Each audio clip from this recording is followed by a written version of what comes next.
वर्ण विचार के मैंने पिछले वाले वीडियो में आपको इसका डिटेल बताया था। थोड़ा सा उसी को हम रिविजन करके और आगे बढ़ते हैं। वर्ण भाषा की सबसे छोटी इकाई है। वर्णों के मेल से अनेक शब्द बनते हैं। स्वर एवं व्यंजन वर्णों के समूह को वर्णमाला कहते हैं। आपको पहले वाले वीडियो में मैंने क्लियर कर दिया है कि स्वर कौन सा है, से लेकर अब तक 11 स्वर हैं और अम और अह अयो वा कहलाते हैं। उसी तरह से व्यंजन वर्ण हमारा 33 है, क से लेके अ तक। अन्य संख्या में 4 है, जैसे कि यहाँ पर अम, अनुस्वार, अ, विसर्ग और पकड़ा जैसे अड़ा, पड़, ढ़। इस तरह से ये वर्ण विचार का हमने और डिटेल स्टडी किया। पिछले वीडियो में आप देखेंगे इसके वर्ण के भेद। तो उच्चारण और प्रयोग के आधार पर वर्णों को 2 भागों में बांटा गया है, स्वर वर्ण और व्यंजन वर्ण।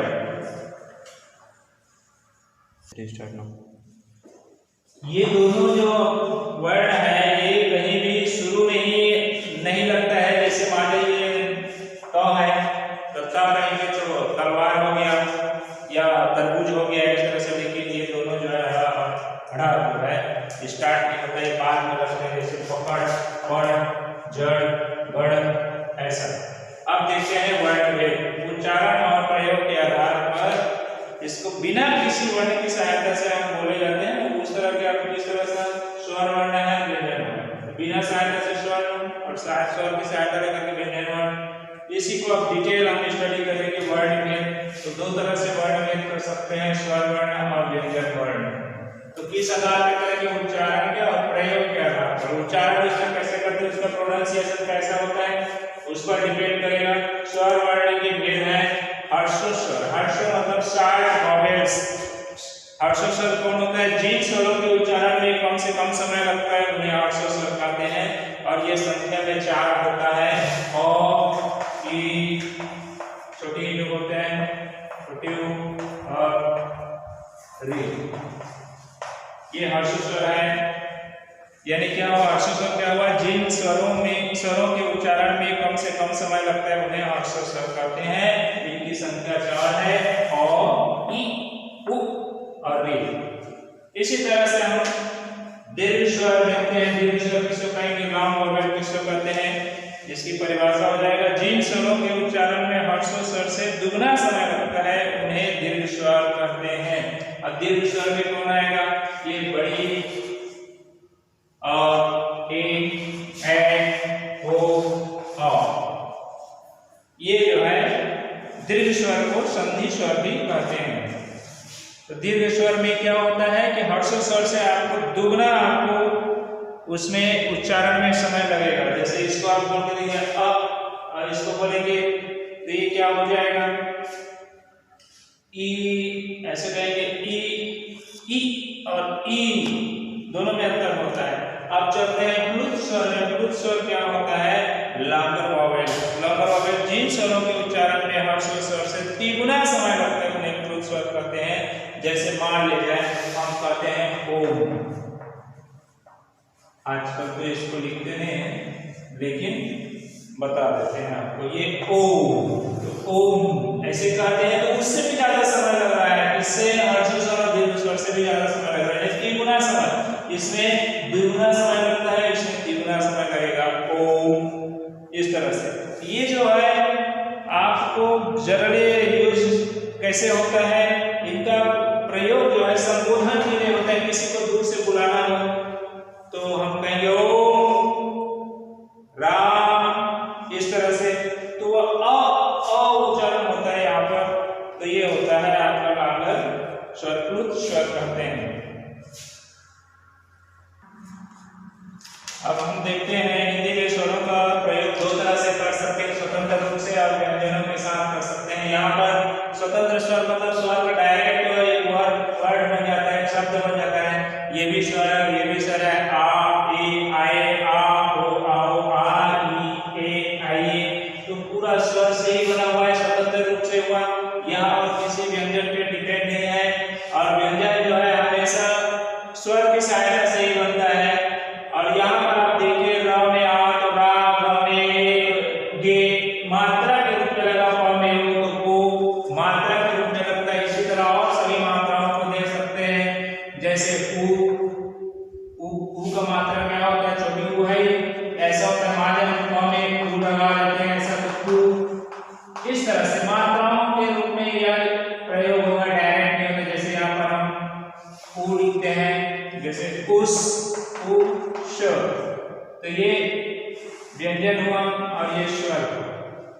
तो ये उष हो गया, तो ये यहाँ पर प्रयोग नहीं होगा।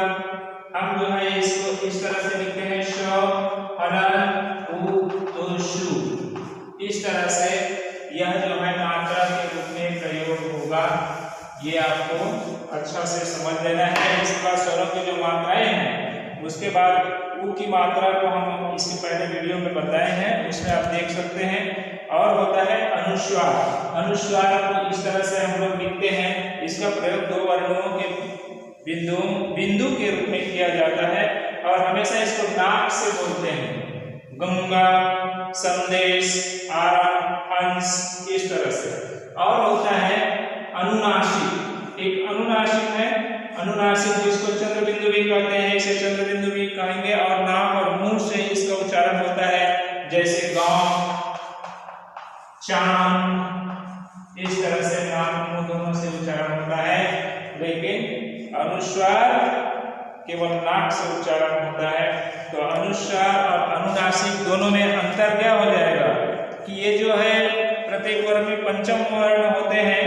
अंगा, या, अणा, न, म का जो प्रयोग है बिंदी के रूप में होता है। इसका जो लास्ट में आता है ना, क, क, क, व, अंगा, च, छ, ज, ज, ञ, इस तरह से ट, ठ, ड, ढ, न, त, थ, द, ध, न, प, प, प, भ, म। ये लास्ट में जो पंचम वर्ण आता है उसी को हम उसके साथ जब भी हम प्रयोग करेंगे इस वर्ग के रूप में, तो अनुस्वार लगाते हैं। जैसे क वर्ग में आया तो गंगा, गंगा हो गया। यह जो है किस रूप में आ गया, अंगा, गंगा इस रूप में आया है। एक्चुअली होता है इस तरह से। ऐसे ही हम च वर्ग में चले गए, बंजर, बंजर भी है, बंजर, बंजर, बंजर, यहाँ है बंजर, इस तरह से हो जाएगा। यहाँ का यूज हुआ है। ट वर्ग में आते हैं, जैसे लिखते हैं खंड, खंड, खंड, तो इस तरह से बिंदी लगा है ये खंड, तो इस तरह से बिंदी के रूप में यूज करते हैं। तो प वर्ग में भी इसी तरह से होता है खंभा। अब देखते हैं विसर्ग। विसर्ग क्या है, चिन्ह जिसका उच्चारण ह के रूप में होता है, जैसे प्रायः, अतः, दुशासन जब लिखते हैं तब उसमें होता है। और अयोग जो है अम और आहा ऐसी ध्वनि है जो न तो स्वर है और न ही व्यंजन है, इन्हें अयोग कहते हैं। इसके पहले वाला वीडियो में मैंने आपको क्लियर कर दिया है। अब आगे देखते हैं हम लोग इसका व्यंजन का वर्ण देखेंगे। व्यंजन वर्णों का किस तरह से हम प्रयोग करेंगे।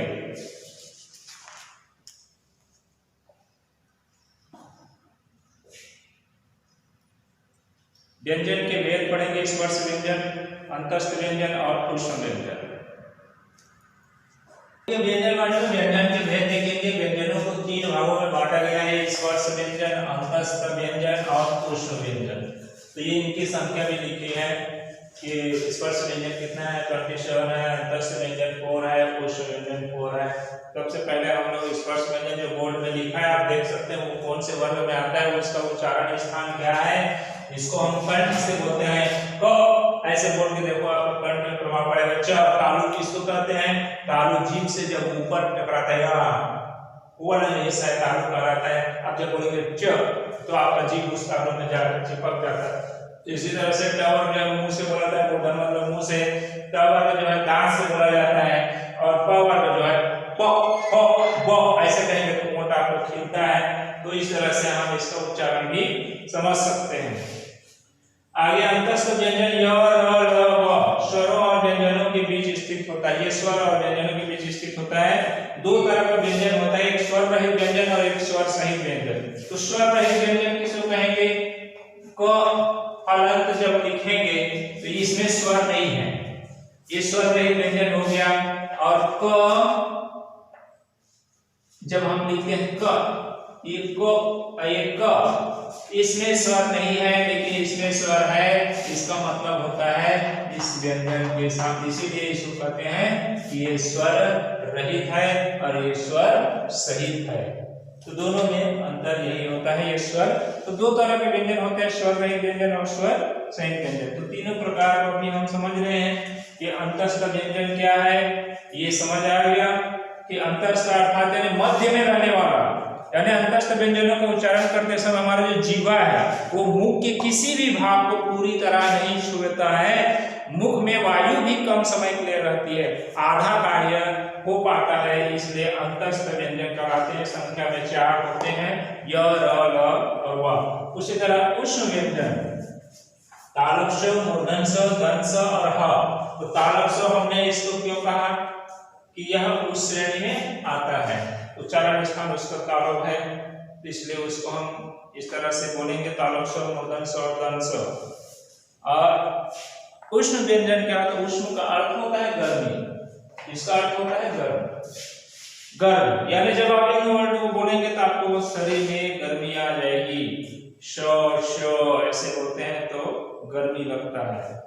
अब है नुक्ता बिंदु, नुक्ता बिंदु जिसे कहेंगे, इस ध्वनि का प्रयोग जो है अरबी फारसी शब्दों के रूप में होता है। जैसे अरबी फारसी में इसका जैसे जरा कहते हैं, जरा, तो ये बिंदी के रूप में यूज होता है, नुक्ता बिंदु, ठीक है। इसको हम कह सकते हैं ध्वनि का प्रयोग अरबी फारसी शब्दों में किया जाता है, यह शब्द के नीचे प्रयोग में लाया जाता है।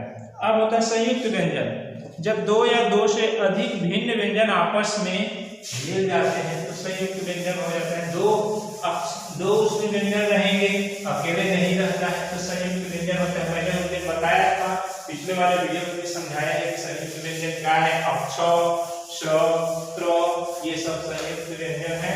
संयुक्त व्यंजन कितने हैं, टोटल 4 ही हैं, जैसे क और स, अक्ष, ये संयुक्त व्यंजन हो गया। इससे आप वर्ड बनाते हैं कक्षा, कक्ष, पक्ष, इस तरह से। उसी तरह से त, र, त्र बनता है। और आगे ज, अलन, इया, तो गया हुआ। और एक कौन बच गया, स्र, स, अलन, र, उश्र, ये संयुक्त व्यंजन है।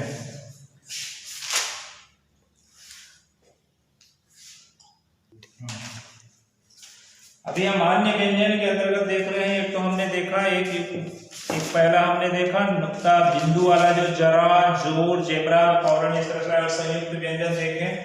अब है द्वितीय व्यंजन, जब एक ही व्यंजन को 2 बार लिखा जाता है तो उसे द्वितीय व्यंजन कहते हैं। जैसे ये न हलंत, और इसमें ये स्वर रहित है और ये स्वर सहित है, इसमें स्वर नहीं है, इसमें स्वर, जिसमें हलंत लग जाता है वो बिना स्वर का व्यंजन होता है, ठीक है। वैसे ही जब जुड़ जाएंगे तो जैसे इसका दोनों जुड़ने पर अन्न बना, ये द से लेकर के बनाए हैं, गद्दा, च, आधा च कहते हैं इसको, च हलंत लिखे मतलब आधा च, तो ये हो जाएगा बच्चा, इस तरह से।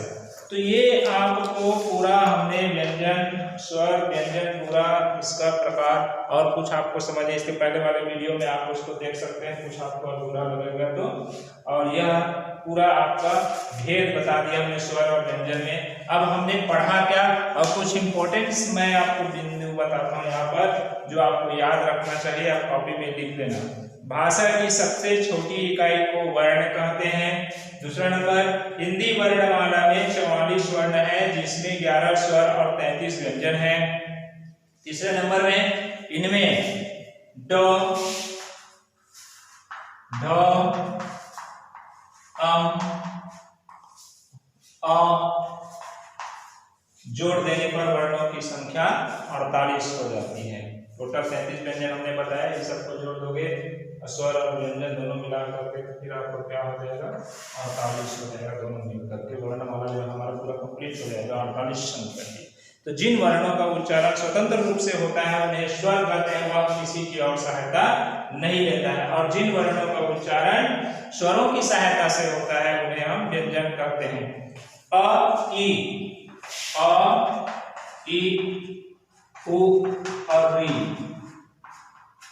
अ, उ, री को हर्ष स्वर कहते हैं। हर्ष स्वर, हर्ष स्वर जो है छोटा होता है, जो हर्ष स्वर होता है वो है। और आ बड़ी, उ, ए, ओ, औ।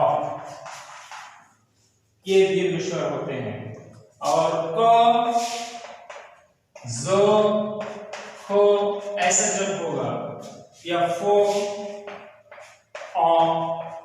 इस तरह का उच्चारण होता है। ये सब विदेशी भाषा है, ये फारसी उर्दू में होता है और ये अंग्रेजी की पहचान है। जैसे ऑल वर्ड लिखते हैं तो अंग्रेजी की पहचान हो जाती है। सभी व्यंजन वर्णों में अ की ध्वनि लगा रहता है। सब व्यंजन में क से लेके पूरा अक्षर तक का जितना भी व्यंजन है सब में अ की ध्वनि लगा रहता है। इसकी कोई मात्रा नहीं होती है। जैसे आ की मात्रा हम इस तरह से लिखते हैं, उस तरह से अ की कोई मात्रा नहीं होती है, लेकिन ये सभी व्यंजन वर्णों के साथ होता है। व्यंजन वर्णों के 3 भेद हमने पढ़े, स्पर्श व्यंजन, अस्त व्यंजन, अंतस्थ व्यंजन और उष्ण व्यंजन। तो उम्मीद करता हूँ आप सबको ये समझ आ गया होगा।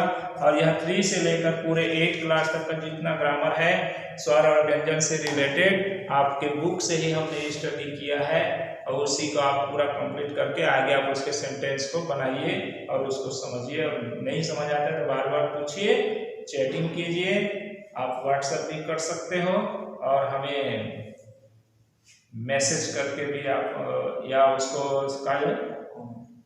कमेंट्स करके आप हमें अपना रिप्लाई दे सकते हैं। Okay, thank you, best of luck.